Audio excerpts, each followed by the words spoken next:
I'm understanding that some of these aren't quick answers, but I'm finding that some of them are.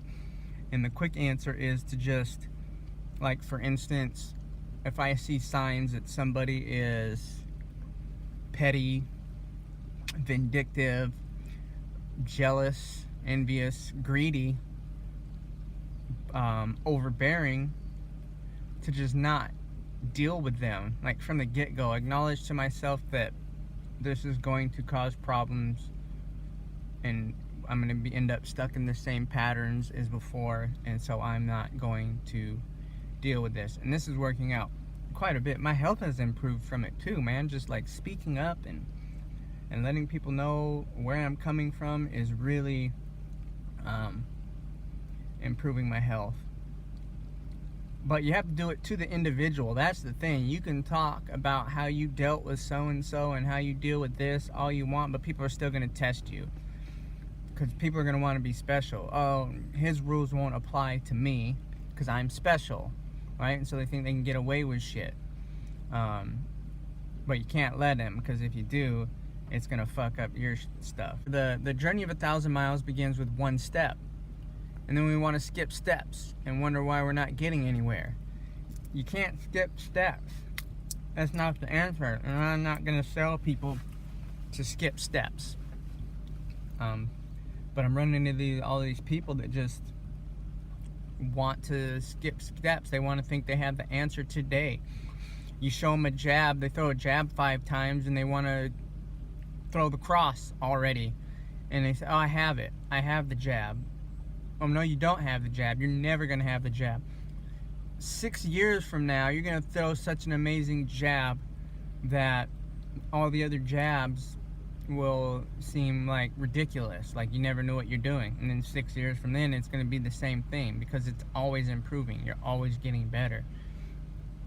It's the same, it seems, with like business or meditation or anything. Everybody wants to like have it like right now, have the answers right now. And you can tell them patience is one of the answers.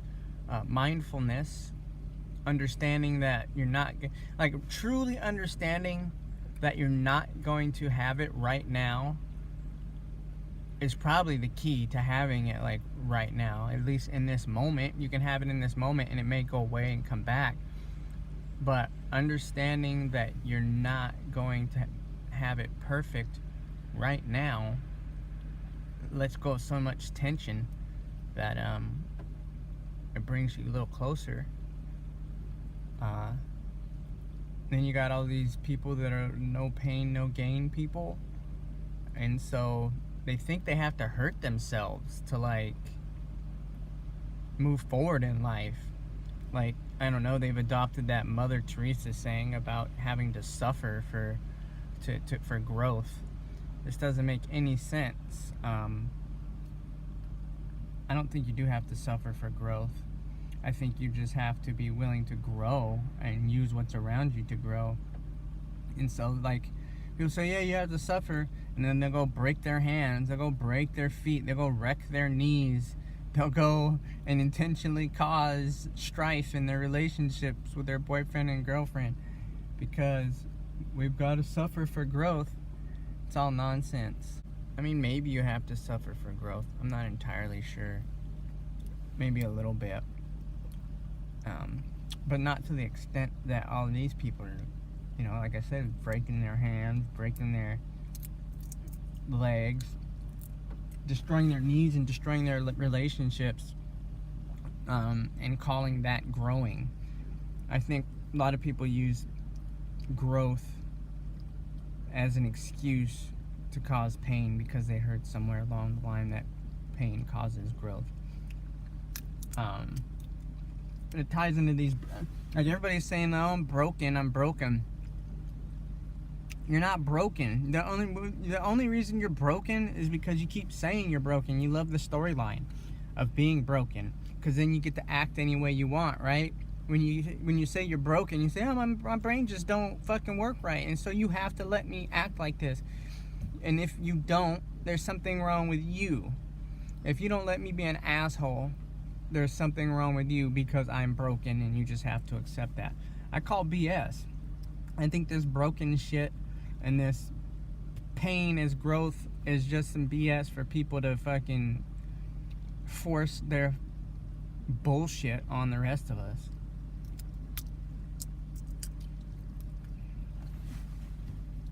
Like the people who, there's people out there who think they have to like smash you in practice to prove their dominance and that they know more or are superior Yeah. in the art, the martial way or art than you are. Yeah, and then you get those guys, yeah, they come in and they think they gotta like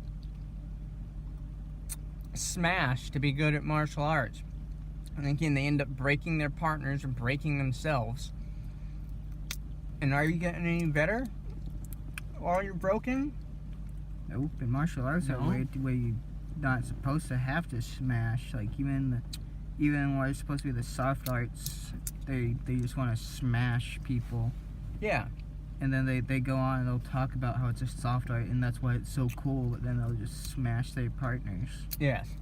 There's a whole lot of ego in martial arts. And you know, talking about ego can be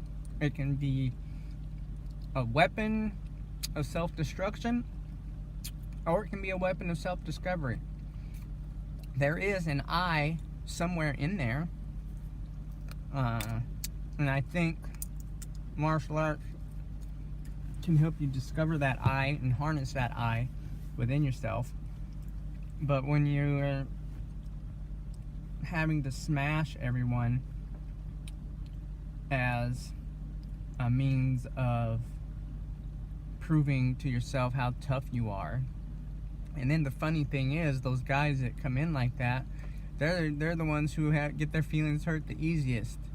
Their bodies get wrecked, and their minds get and their spirits get wrecked because they're just constantly smashing up against things. Yep. And it doesn't seem like there's any getting through to them. Yeah. Even when they get controlled or Even when they get On smashed, bot, they just yeah. go home and cry, right? And then they come home and they come through the next day, maybe go a little harder. Yep. And you are hurting themselves. Yeah. And they want to be tough, but they don't have the willingness to endure. Where true toughness comes through endurance, not smashing. Like, endurance can apply to a lot of things, I suppose, but like being able to continue on, right? Yeah, being able to persevere, endure. Yeah, like to be able to go on forever, not have to stop because you broke your ankle, or because your feelings got hurt, and you had to go away. You had, take a break from VJJ because you were hurting your own feelings because you kept smashing up against someone who just is better at it than you. And just flowed right out Yeah. without smashing back. The calm guy who wasn't so wrapped up in everything, pardon the pun, is gonna be the guy who wins. Even if he knows less, he'll be able to see more. He might know less, but he'll see more. Whereas you know more, but you see less because you're too fucking wrapped up in yourself. And it's hard to, I don't know if that's a cultural thing or what, where everybody wants the trophy without doing any work. The participation trophy. Yeah, they all want a participation trophy. I'm cool too. It's just nonsense.